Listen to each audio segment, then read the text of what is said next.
I found out my boyfriend was about to propose to me but then got cold feet. Now I only get the cold shoulder. Am I cooked? Posted by you/acetylsilic acid. I, 26F, have been with my boyfriend John, 29M, for 5 years. We have a pretty awesome relationship, great communication, fun, easygoing, with good chemistry. We've always talked about getting married, and I had no doubts that we would be getting engaged very soon. Recently John's closest friend, and his girlfriend went on a trip to Vegas for several days. We had a great time, all 4 of us, and on our last night there, John told us he wanted to go to the Bellagio fountains to see them before we had to leave. Everyone was up for it. We went for a nice dinner beforehand and then began watching the fountains as the music came on. It was really romantic, and I was really enjoying myself. That's when John grabbed my wrist, turned me toward him, and I saw that he was sweating profusely.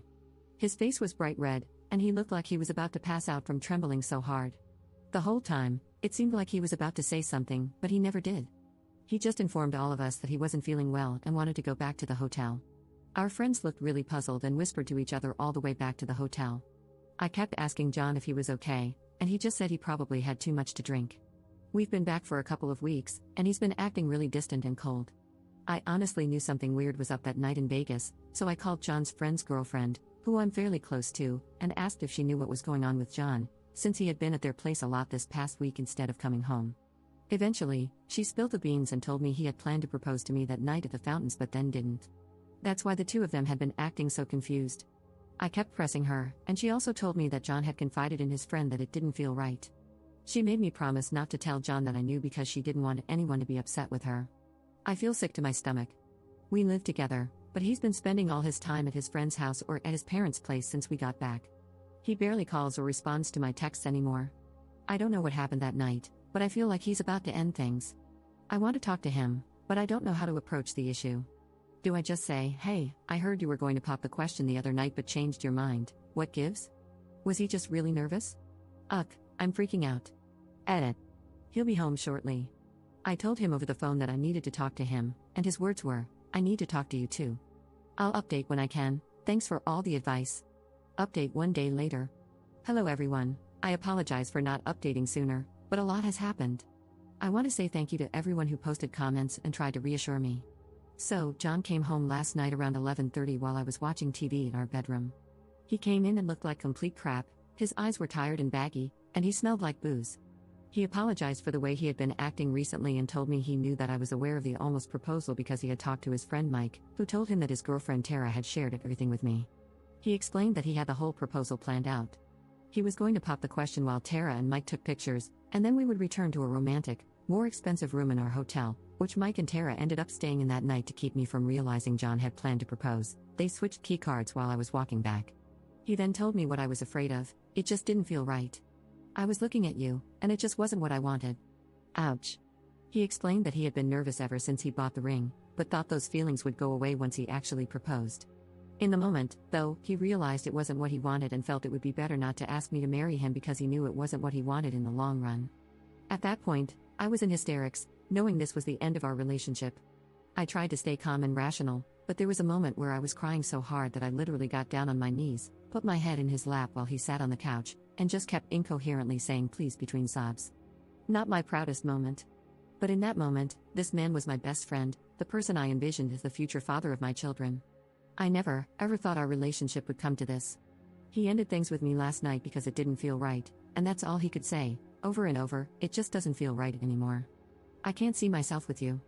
At that point, I could barely breathe, feeling like I was having a panic attack, so I called my mom, and she came to pick me up from our place.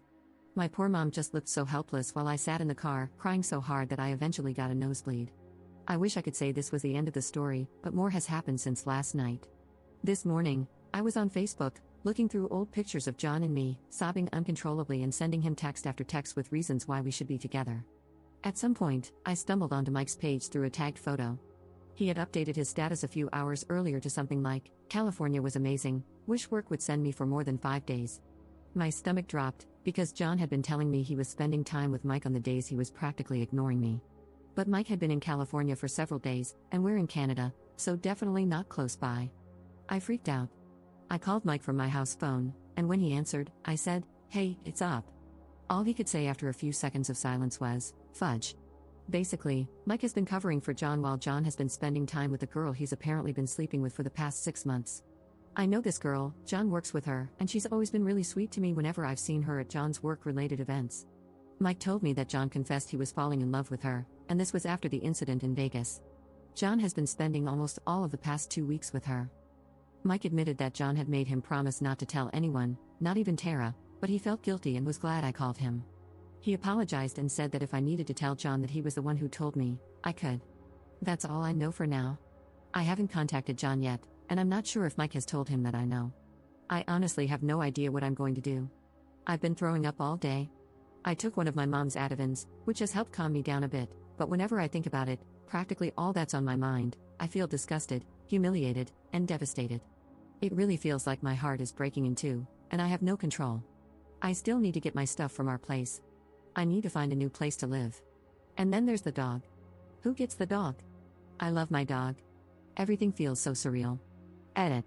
John called me a bunch of times while I was in a medication-induced depression coma. I woke up as he was calling again and ended up answering without really thinking about it. He was crying, apologizing. I guess Mike told him that I knew, and saying he was confused. He asked me where I was, and I lied, saying I was with my sister an hour away at her place. I asked if he was with her, and he said yes, but that he'd be home tomorrow, so could I please meet him at our house to talk about things? I said sure. A little while ago, I asked my mom to drive me to our place, and I kidnapped my dog, bringing her back with me. I'm feeling much, much better. And I'm definitely not meeting him tomorrow. You guys, I didn't think it would help this much to ask for advice, but I've read every single comment, and honestly, I feel 1,000 times better than I did just a few hours ago. Thank you so much. I feel so different, it's weird, but in the best way.